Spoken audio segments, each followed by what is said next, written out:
Hey peeps, welcome to Four Clairs, or welcome back if you're returning. I appreciate it. This is going to be a collective reading. This reading is timeless. Whenever it finds you is when you are meant to see it. And as always, don't force a square peg in a round hole. Sorry guys, I started to laugh a little bit because there was actually a couple sparrows hopping around and playing outside. They're really adorable. And they just made me kind of smile and laugh. So there you go. All right. All right. This one is going to be a song hop, guys. And this is a Blues Traveler song. It's called Hook. And I'm not going to lie, it is not my favorite song. If you like it, cool beans. If you don't, also cool beans. But I will tell you, regardless, verbatim, I probably know this song word for word. I've heard it so many times just on the radio and whatnot. I mean, it's not a bad song. I don't particularly care for it. But, you know, a lot of people might, and that's completely fine. All right. So anyways, the song itself, really what it's about is it's more so about them, like, you know, going and singing their songs and basically saying that it doesn't really matter what they sing about, as long as they can convince the listener. And this is the case, actually, you know, with all musicians, really. And I'm not saying that all musicians feel this way. That's not what I'm saying. What I'm saying is that is the case with music in general. Is like, okay, for example, let's say you like death metal, you know, and somebody's up there, and this is a joke of mine with me and one of my exes, actually. And the joke is that, like, you could be like a death metal singer and you could be up there singing about puppies and rainbows, right? And you're going, puppies and rainbows, puppies and rainbows, puppies and rainbows. And it doesn't really matter. It matters more to, like, the listener about, like, the genre of the music, the tone, the vocals, the instruments, the performance, the overall show, the excitement, all the whatever, right? And that they can kind of sing about whatever they want. All right. And that's really what this song is about. And it kind of talks about that. They're very clever use of words on this song. I do have a lot of appreciation for that. They use the terminology hook in a few different ways. First way, referring to, actually simultaneously, two ways. First one, referring to it hook, meaning like the chorus of the song. That definition of hook. The second definition of hook that they're really meaning when they're singing the song is talking about storytelling, like a hook in storytelling that makes people interested to continue to listen to the story or listen to the song, right? And then they very cleverly throw in a third meaning of the word hook when they make a reference to Peter Pan in the middle of the song, and they segue right from Peter Pan to saying the hook brings you back, right? So I do think that the song, I do like about it that the lyrics are super clever. I like how they all mesh and flow together, and the symbolism of the lyrics of the song. Also, if you deconstruct the song, depending on the portion of the lyrics, they can mean entirely very different things from what the song is really about, which is, like I said, as I explained earlier. All right, so anyways, I digress. The point of this is the lyrics that I was picking up in particular with this Blues Traveler song was, and I'm not going to sing this one because it's just fragments of the different lyrics, so it just will be nonsensical and not make any sense to do so. All right. So, let's see. This is, and I can't keep these feelings on the shelf. I've tried. Well, no, in fact, I've lied. Could be financial. I can't say that word, so we'll say ruin. Could be financial ruin, but it's a different word. Probably can figure it out. But I've got too much pride inside to hide or slide, so I'll do as I decide. Okay, and then the second part I was getting was, I want to burn all your cities to the ground. I found I will not mess around unless I play. Then hey, I will go on all day, hear what I say. Okay, so let's get some cards out here. And we're going to go with this deck. Oh, here we go. Six of Wands, heroes welcome.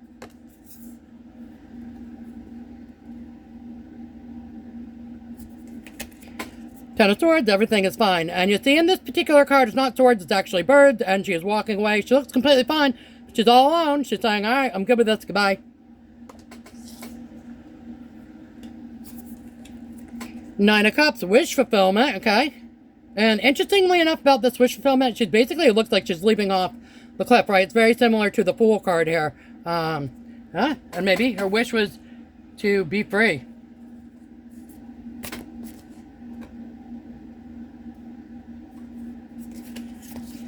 Seven of Wands, standing your ground. And in this, like, she's very, like, looks like a very poised, meditative state, very happy. Okay.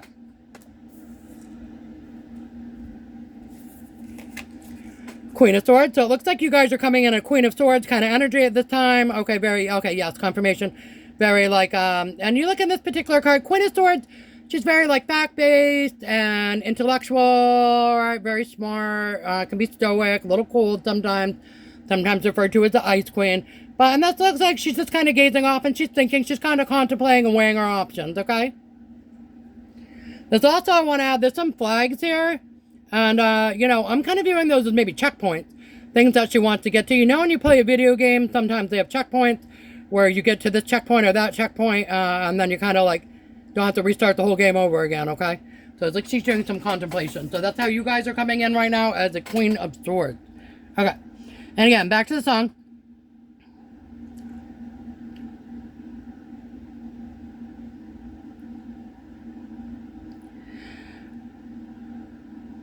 And I'm getting, though, that somebody's saying this to you.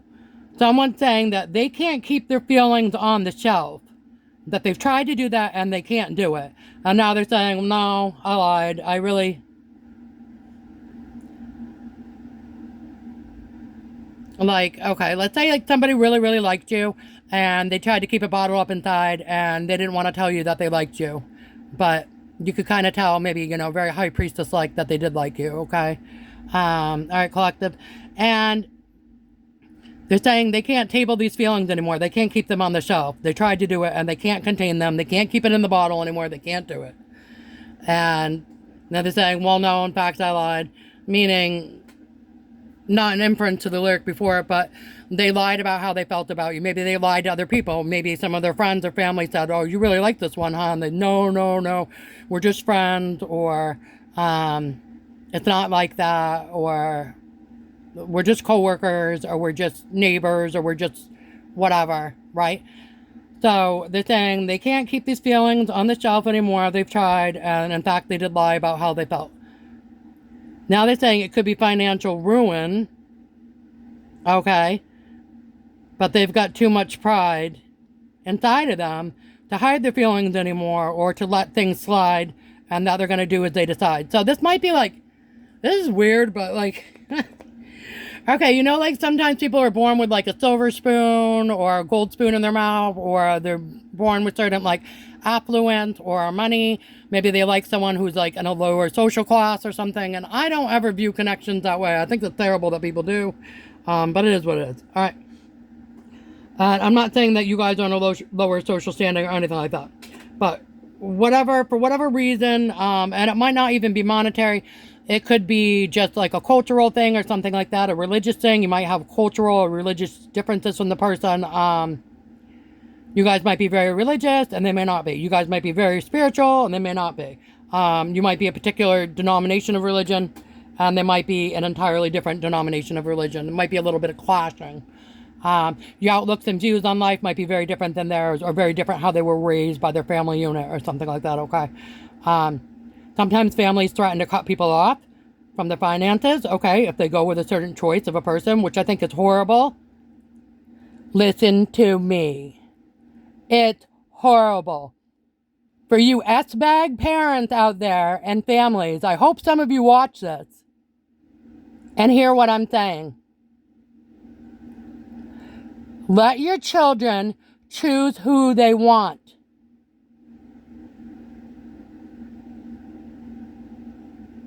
Let them choose who they want, who they love. And even if you think you're trying to protect them, sometimes kids need to make their own mistakes.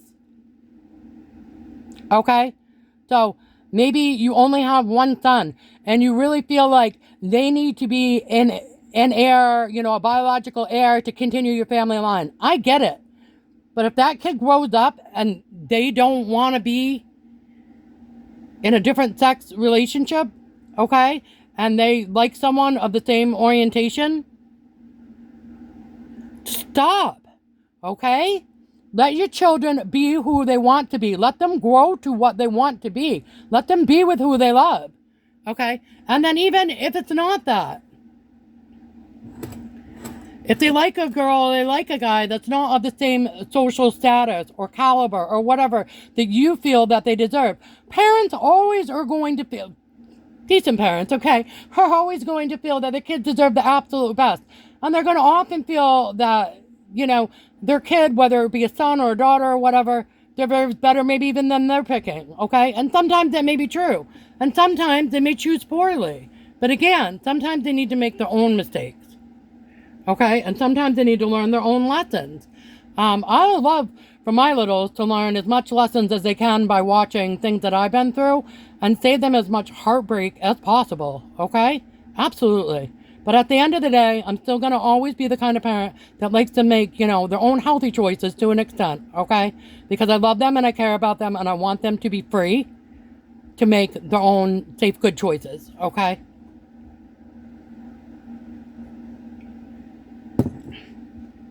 All right, going back to that, I got on a bit of a tirade there. All right.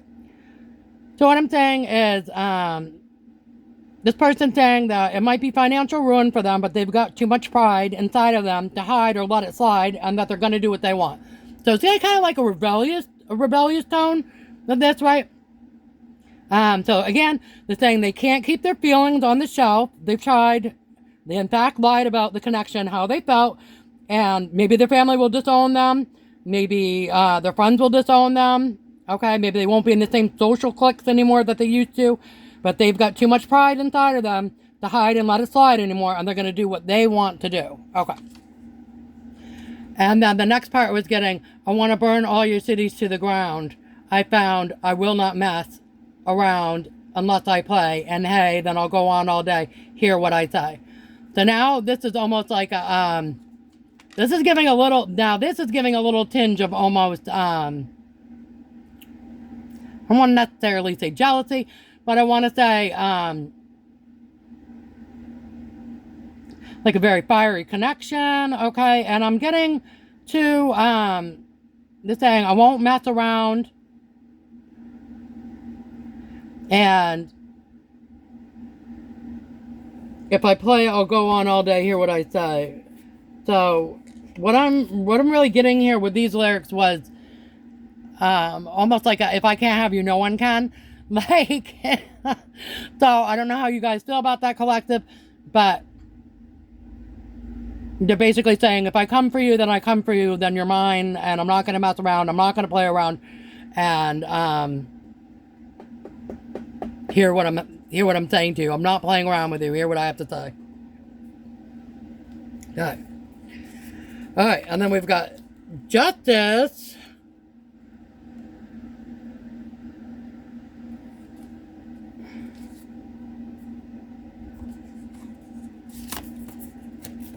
Hermit, okay, period of introspection. So it looks like when you guys went into some sort of a Ten of Swords, cycle completion, walked away from something, and you went into a period of introspection. Or maybe even they did. As well. Three of Cups, celebration. Okay, so it looks like a wish fulfillment of you guys to celebrate. And it looks possibly of theirs to celebrate with you as well. Okay. Looks like it took some strength here for you guys to stand your ground, because strength is falling on the Seven of Wands, which is standing your ground.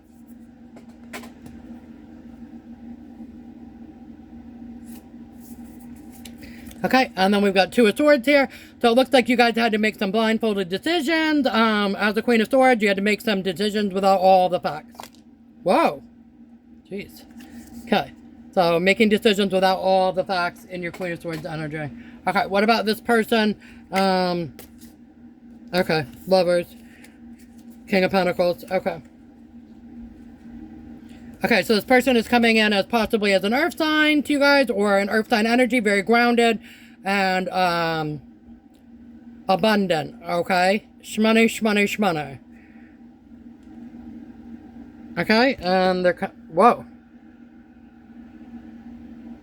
Alrighty. On a swivel still, folks. Okay, and they're coming in for this lover's connection. Okay.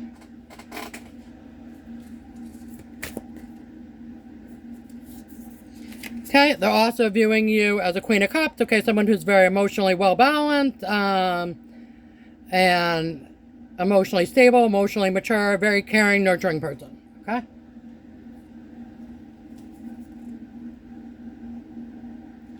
Okay, and to your Seven of Wands, standing your ground and strength, they said, I see you and I raise you a Seven of Swords. I have a strategy. Okay.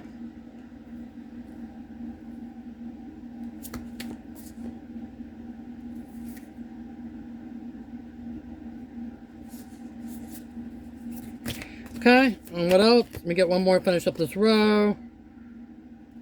Four of Wands. Okay, so Four of Wands is stability. But look, we got people, they got the Four Wands in the background. They're having a good time. They're kind of dancing. Got the old tambourine out there and all that, all right? So what I'm getting here is that you guys had to kind of cut out the fluff and act in a Queen of Swords manner. Make a decision without all the facts so that you could achieve stability. That's what was needed for you. Okay. And on the bottom, we have High Priestess, okay, kind of all-knowing. Alright. Alright, let's get some cards for fun. Actually, yeah, we'll do some cards for fun. Let's see. Woo! Okay. So it's like you have a heartthrob, or maybe someone, maybe a doctor, someone in the medical field, they want to wrap it up. They want to package you up. They're saying, you're mine. When I come for you, you're mine, and I don't care if it's my family disowns me or anything like that. I'm coming for you. Okay. Anything else? Headset. That's my tuning other people out and not listening. Okay, so I think part of the lyrics, they said something about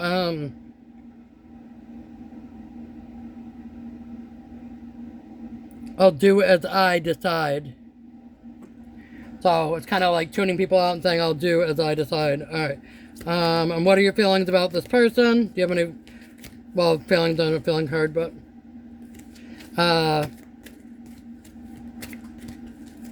does Collective have any cards for fun related to this person to help you know who it...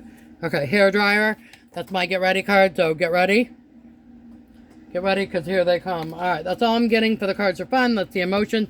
This person's emotions towards Collective, please. Grateful. Okay, grateful, and they're viewing you as a gift. Alright, Collective's feelings towards this person. Love, you love them, or you're going to love them. Okay, now, I don't know if this is someone from the past or not. But the vibe I'm getting is that this is something that could have been something and never became something. It was a potential for something, or someone who's floating around, you know, in your energy now even. And they're saying they can't hold back from this connection any longer. All right, Collective. Confirmation outside. All right, Collective, that's what I have for you. Until we meet again. See you guys. Bye.